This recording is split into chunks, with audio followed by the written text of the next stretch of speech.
दोस्तों नमस्कार। मैं सुजय प्रकाश उपाध्याय हूँ। मैं एक ज्योतिषी हूँ। रोज़ आपसे बातें करता हूँ किसी न किसी विशिष्ट जन्म कुंडली पे या किसी न किसी विशेष ज्योतिषीय बिंदु पे। आज हमारे सामने एक जन्म कुंडली है। यह कुंडली स्वामी महावीर की जन्म कुंडली है। जन्म कुंडली पर जरा गौर फरमाइए। यह मकर लग्न की कुंडली है। मकर लग्न में उच्च का मेष है। चतुर्थ भाव में उच्च का सूर्य है। सप्तम भाव में उच्च का बृहस्पति है और दसम भाव में उच्च का शनि है। पंचम भाव में सौग्रही शुक्र है और चतुर्थ भाव में सूर्य और बुध है। सूर्य उच्च का है। राहु सप्तम भाव में है और प्रथम भाव में केतु है। मंगल और केतु और सातवें भाव में बृहस्पति और राहु। शुरुआती दौर पे कुंडली का अवलोकन करके आपको भी लगता होगा कि यह कोई विजेता की कुंडली है, यह कोई सिकंदर की कुंडली है, यह कोई महान सिकंदर की कुंडली है, यह साम्राज्य को जीतने वाला है, यह लड़ाइयों को जीतने वाला है, यह युद्ध को जीतने वाला है। इन्होंने कोई युद्ध नहीं जीते, इन्होंने कोई साम्राज्य पे चढ़ाई नहीं की, इन्होंने कोई साम्राज्य विस्तार नहीं किया। इन्होंने जीता जरूर, इन्होंने जीता वह चीज जो शायद कोई सदियों में एक बार जीत पाता है। इन्होंने जीता मन को, और इसीलिए इतने बड़े चीज को जीतने के कारण इन्हें महावीर कहा जाता है, या इन्हें जिन मतलब विजेता, ऐसा वैसा विजेता नहीं। साम्राज्य को जीतना आसान है, लड़ाइयाँ लड़ना और विजय होना आसान है, ढेर सारे साम्राज्यों को मिलाकर अपने साम्राज्य में कर लेना आसान है, लेकिन मन पर विजय प्राप्त करना असाधारण चीज है। कोई विरला ही कर पाता है। इन्होंने किया, इसलिए इनका नामकरण महावीर या जिन रखा गया। 800 ईसा पूर्व से 200 ईसा पूर्व तक एक वैचारिक क्रांति का काल था। चीन में लाओ त्सो, कन्फ्यूशस, भारतवर्ष में उपनिषद सृष्टा दृष्टा ऋषि मुनि महात्मा बुद्ध, महावीर, यूनान में सुकरात, प्लेटो और जूडिया में महान पैगंबर जैसे लोग इसी काल में हुए। इन्हीं में से एक हैं महावीर। महावीर का धर्म बाद में आया, जीवन शैली पहले। और जीवन शैली इतनी कड़ी, इतनी सशक्त, जिसके अनुपालन के लिए बहुत कड़े अनुशासन की जरूरत होती है, और बहुत कड़े अनुशासन को लागू करने के लिए एक वैसे मन की जरूरत होती है जिस पर नियंत्रण आपका हो। आमतौर पे मन मालिक होता है, हम उसके सर्वेंट होते हैं। लेकिन जैसी शैली इन्होंने विकसित की थी, जीवन की शैली, उस शैली का अनुपालन करने के लिए, उसका अक्षरशः पालन करने के लिए एक ऐसे मन की जरूरत थी जिस पर आपका स्वामित्व हो, वह आपका स्वामी न हो।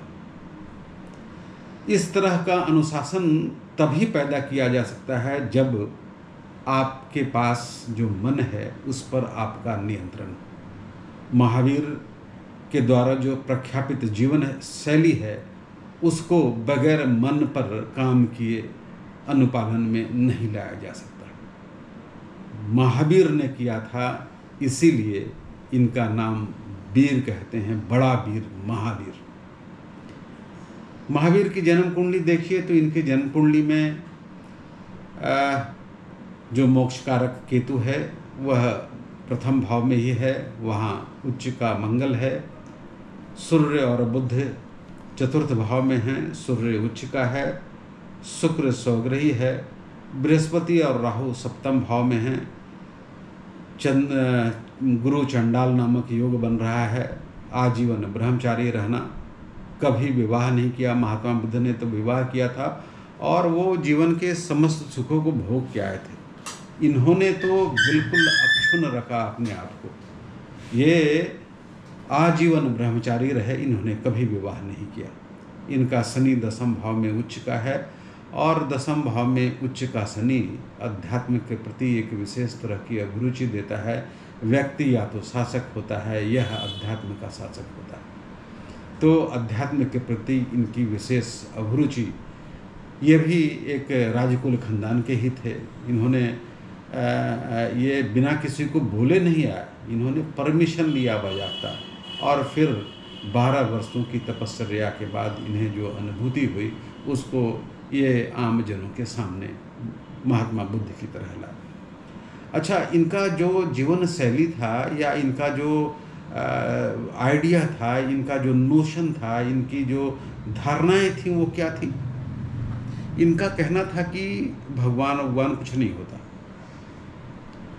आदमी बंधता है तो अपने कारणों से, अपने बंधनों से, अपने कर्म के बंधनों से वह बंधता है, और वह छूट भी सकता है अपने कर्म के बंधनों को समाप्त करके।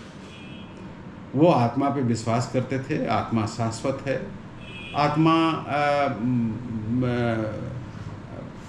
बिल्कुल शुद्ध, चिरंतन, शाश्वत। लेकिन हमारे इस कर्म बंधनों से उसके ऊपर एक धूमिल छाया सी हो जाती है। जैसे आईना पे धूल जम जाए तो आपकी छवि नहीं दिखती, उसी तरह से ये जो कर्म के बंधन है, और कर्म के बंधन 2 प्रकार के होते हैं। आपने सोचा भी कुछ गलत, कर्म 2 प्रकार के होते हैं, एक शुभ या कसाय। महावीर के अनुसार कसाय कर्म जो हैं वह आत्मा पर धूलि जमाते हैं, एक आवरण जमाते हैं, उसको मलिन करते हैं। ये कर्म भी 2 प्रकार के होते हैं, एक भाव कर्म, एक द्रव्य कर्म। भाव कर्म आपने सोचा भी कि मैं इसको मारूंगा, वह कर्म हो गया, और आपने वास्तविक रूप से उसे मार दिया, यह द्रव्य कर्म हो गया। ये दोनों आत्मा पे जाके उसको मलिन करते हैं। ये सुन के बड़ा आश्चर्य लगता होगा। वो कहते थे कि ये एक पुद्गल को कहते हैं कि छोटा छोटा कण, आपके कर्म छोटे छोटे कर्म में परिणित हो जाते हैं और वो आत्मा को जाके धूमिल कर जाते हैं। शुरुआती दौर में तो यह बिल्कुल अवैज्ञानिक लगता होगा, लेकिन आइंस्टीन की E=mc² के बाद एनर्जी और मास एक दूसरे को में कन्वर्ट हो सकते हैं, यह बहुत स्पष्ट रूप से अब तो एस्टैब्लिश्ड, स्थापित सा हो गया है। इनका कहना था कि ये जो 2 तरह के क्रम हैं, कसाय क्रम, ये भाव क्रम और द्रव्य क्रम, ये पुद्गल छोटा कण बन के आत्मा को धूमिल कर देते हैं, और हमें फिर आत्मा से साक्षात्कार नहीं होता, हमें आत्मा का पता नहीं चलता, हमें सत्य की खोज नहीं कर पाते। तो भाई सत्य की खोज हो कैसे? उन्होंने कहा कि हो सकता है। इन्होंने कहा कि यह प्रक्रिया जो आत्मा को धूमिल करती है उसका वो नाम उन्होंने दिया आश्रव। आश्रव मतलब जाकर धूमिल कर देना, मलिन कर देना आत्मा को, वह आश्रव कहलाया। और दूसरा 2 शब्द इन्होंने दिए, एक संवर और एक निर्जरा। संवर मतलब अब कसाय कर्म को होने से जो रोकने की प्रक्रिया है उसको इन्होंने कहा संवर, और जो पहले से ही हो चुका है उसको समाप्त करने की विधि को इन्होंने कहा निर्जरा। वह कैसे हो सकती है? तो उसके लिए इन्होंने 3 काम बताए, सम्यक दर्शन, सम्यक ज्ञान और सम्यक चरित्र।